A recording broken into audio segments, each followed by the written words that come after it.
bonna obuzibu nga kye kibatuusa ku mbeera y'okwagala okutta David Lutalo kubanga wabirimu olw'ensonga mwalinga n'Antorious kutaba mutambula mu kibuga.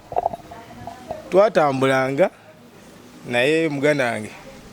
oyinza okumbuuza bw'otyo kubanga yalinga ng'azunga nange naye nze nali mu buwambe nali nsobola omuvaako naye olw'okuba nti nali njagala omulimu guli kali ke yaŋŋambamu nti ne bonoogamba David Lutalo. Odde wali okitegedde nti si yagaba emirimu, Lutalo yagaba emirimu. Lwaki wamulemerako? Lutalo yagaba emirimu naye nyinza ogamba oba yali yamukwatamu kanjogere bwenti kuba yaŋŋamba ne bwe ŋŋamba nti nkugobye tasobola kusigaza ku mulimu kyokka ng'ekibiina si kitegeeza ali asalawo nnyo mu Daheyazi Anatolius byakaŋŋambamu naye nga njagala akalimu nange nenzikiriza mu Daheyazi waliyo wekka tiwalinayo bano be wali osobola kwebuuza kuba kunyumizaako omuntu yenna yenna omulala mu mbeera gye wali oyita mu kaseera ako waliyo wekka. Nagambako okukuyaledde ebitonotono awo nange ekyamazima muganda alinga nga untouchable Anatolius erinnya eddala ndoze yali untouchable mu Daheyazi kati bwe ntyo bwe twava ematuganga bwe nkugambye nti bali bapanze okutta kati nnyo tuddeko kemabega ogaye mwali muve matugga akulaga David Lutalo yali agenda okufiira nga gamba yali ayagala omutta. Namubuuza ani yali ayagala okutta David Lutalo kuba twava mu mmotoka yalinaako okunywa kekanywa ak'ebbeeyi naŋŋamba ng'onyiize kuba yali akimanyi njagala nnyo Lutalo naye Lutalo mwagala ekyo sikyewakana naŋŋamba Ivan yayagala omutta maneja we nemuga kati yali agenda maneginga muzimu wawe Ivan yayagala omutta yali agala maneginga muzimu kikunawe oyagala nnyo David Lutalo linnya mmotoka tugende bwe twatukenda teete nemuga mukama wange siimye otambulako ebbanga lyentambudde naawe kiki olagawa kwemuga ebyange naawe ebiwedde kubanga enagamba mukama wo oyagala mutta chokazi yagala oyimbira kati oyagala nyimbire muzimu ekibiina kiveewo kwa David bwavaawo ekibiina kiba kivudde ate mwagala mutta. Okimanyi bwe oyogera ebyakalebula bisobola okukusibya ng'olinako omuntu gw'okonjira oba gw'owaayiriza nga byogera si bituufu soofuna obuzibu. Bisobola okunsibya muganda wange naye bisobola okunsibya ebyakalebule naye nze bwe lwali tutandika nakugambye omujulizi ekirungi wendi nkyassa nkyali mulamu wadde nfunyemu obuzibuzibu nga nze bino ebintu bimpisiza mu bingi naye omujulizi yenze omulala ye Katonda wange oyo kuba singa si Katonda oyo nalibadde sikyali mulamu nze nakugenda nayinza twakira 100 eddogo lya Antorious yantuusa ku levu ya kilo 100 naye nakati nkyasobola okussa kitegeeza Katonda oyo nabwe kityo nze byenjogerako David abimanyi. David Lutalo yakimanyiko abimanyi kati muganda wange bwe yaŋŋamba okunzita nalwala n'enkomayo mu kufunza ekiro kyennyini ekyo olunaku lwennyini lweyagamba nti ogenda olunali nfa kati nga kyekikutte Anatolius nakubira mutegere waliwo omukulu wange yayita taata kujja mutegere yali manager wa Daheyazi awo na David yabakwata ku mukoona yayera kale yayera oluvannyuma lw'olukiiko abamu ne banyiigira nenze sina gwe nayogerako ntali mu kiiko nayogera obuzibu bwange wali wakati wange na Anatolius wabula yo omukulu ndowooza bwe yawulaba ekyo oba olina okukola okunoonyereza gwe saaki nga gwe omukulu naye ono azunga akuona ye David ekizibu kyalina oba ekirungi bw'agoba gwe ng'okwatagana nange angoba kiveewo kigende ekyo ekibi kubanga bwakugoba nensigalawo mbansi omubulya information eri muki ekyo Anatolius ye yakiŋŋamba era kasita yamugamba nenkugobye namanya nze siina mulimu ekyo nali kimanyi. Ka David Lutalo abimanya ate bino byonna mbeera ki yatuukawo ogambe David Lutalo okumanya nti mwabadde muteeka okumutta. Nyanza muganda wange ekyokumutta tekyali mukama wange oterezaamu awo ekyokumutta byali byabwe nga sinaba nakulowooza najja mu Daheyazi naye nkyayimbira mukulu Vincent Segawa gye nali nnyimbira ekyo yambulira mboozi olw'okuba atandise okunneesiga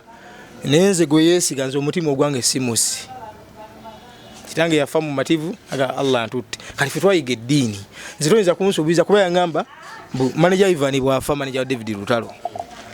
mbu yalina abasawo be bagenda mu 14 bakozesa nange gwe nkubulya kuba kati oli wange nze gwe ntwala wa mukulu Matugga najanyawo omwana wange naye nze nzunga mu basawo ffe tuli babi kintu olina talent naye tebikoma ku ndongo bino bigazi naŋŋamba Ivan bw'amala n'afa David Lutalo ye president wa Daheyazi ye Anatolius ye vice nze prime minister nengamba yiyi ekikula mangu kifa mangu muganda wange goloza walinga walito mukaseda ko walito fuse natabula kubanga kimmanyi okutegera David Lutalo babade na Anatolius okumala kaseda akawerera ko ddala yomu kuba David Lutalo batandise nabendo nga bamuli ku lusegere obola usinga ali amwagaza kibite bantuse ku success bade batuse kubagenza okwawukana of recent nga babadde bonna okusukka emyaka egisuka mu 5 David Lutalo ne Anatolius baba bakoze bone bange eriwera lwaki abayagala kumutta kati atenga batandise bonna n'okufuka kikyafuse nga mu career ye babadde bonna nianza nnyo kyombuzi ekyo muganda wange ebibuuzo biyo ddala paka eri ku kinyusi ekyokuta David Lutalo yaŋŋamba manager Ivan yali ayagala okumutta wabula ekyo yali ekikola nga kireka ku manager Ivan yali ye Anatolius kuba omuntu ogamba otya kuba oli waba kunyumiza emboozi muganda wange ofunamu nawe tetwala butwazi baŋŋambe bati ate ŋŋamba ati aina abaana bato emali tebasobola gifollowinga byonna nze mbibeeramu omaze okundaga nti olukwe gwa lulimu David Lutalo alina abaana bato abaana be bato Kasimasi Court nani bato nze mbirimu nze manyi ebyapa beje biri nze manyi amayumba gwe ngenda kutwalayo ngenda kulambuza nze mbambi controllinga neŋŋamba omusajja tasaana kuliraana omusajja tasaana nemuga kati kansalewo ndeke yimbira mu Mudaheyazi nekangende mugambe nemubuuza wa mugamba wala ebibuuzo bye mubuuze byaga nti yali ye teyali manager gwe yali awayiriza naŋŋamba saa mugambe ekyo kimaze okulaga muganda nemuga lwaki tewamugamba nani njaga mulwanireko eno bali nga tategedde mutaasize eno ekyo gye kiri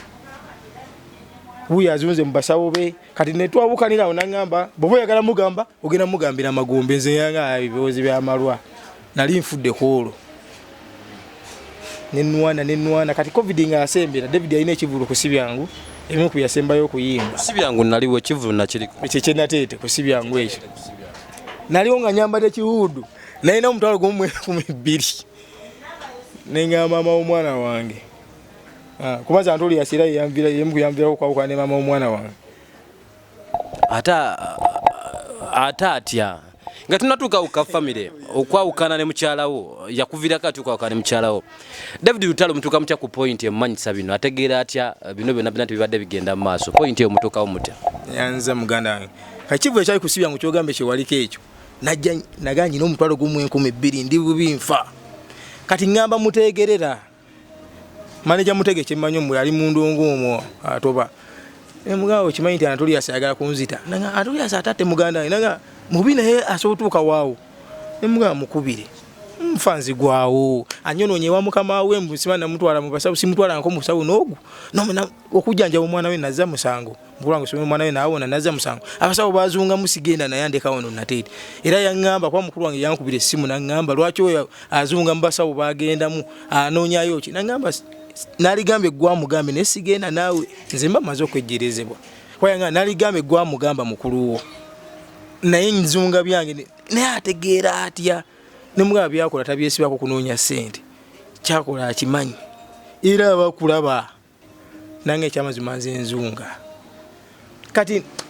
mutegeerera akubira Anatolius ku kivu ekyesibyangu nti muganda wange afa ddala kiki omukola wamuswaze wamulemesa omulimu w'omusajja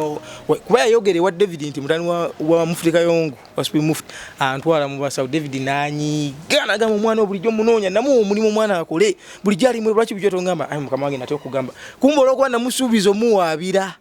yeewaayo kubanga David saagala mmanye nti ŋŋenda mu basawo kati kyakyakulemesa okugambirawo David olunaku lwe mwava ematugga lwaki tewamugambirawo bwe waddayo n'ogamba nti David takwali osobola mukubira essimu ebiseera bye mwali mwogera kyakuziiza okumutuusaako obubaka because yamaze okugamba nti ogenda kufa nakulako n'obubonero wadde ogenda kufa lwaki enkeera bwe wasavavinga n'ofunamu akangumba nga tibagambirawo David Lutalo namukubira essimu enkeera omaita atyakukwata amasimu atyakozesa WhatsApp namukubira Katonda nanyamba nagikwata maye gamba jeko sebo kale sebo gye baliko anze Kayongo tututu nanzijako ono bwe twayabukana n'agenda yabeera ali ku kido abeera ne bwe kiseera bwe batambula biki nenga jiwunye kale ku kivu kya Sibyangu ekyo nga ndiko nakikuwa mukono muganda wange nyanje erukiridde ndi bwenti naye olw'okwagala Lutalo nagenda ku kivu ekyo nendeka ku kihudu kyange ku mutwe nga nfaanana bubi nenyimya bwe nayimba tiketi bagikuwa bwe bawasasula ekivulu ku mulyango kuyingira naye namu ogumu gwa ebinga kyo ebiri zinzizayo wali nakawukawe wala wensula nga tuke nakawukawe biseera bye nali nsula awo ogumu nsasula tiketi ebiri zinzizayo ku boda ekiro ekitegeeza okuva lumwayawukana nga ku lugendo luli wamugamba nti ngenda kuddayo ngambe David Lutalo liwasemba okgenda muda airs wekiddako nali nkimanyi naye nze ndi mukiitala kyeyatugamba nti amazima tegeekweka naye giba emyaka 10 nagamba nyina amazima gange mungu wange kansooke nzikakanye pressure nyina amazima gange era lulibo olwanto lyasaana ekoona naseeri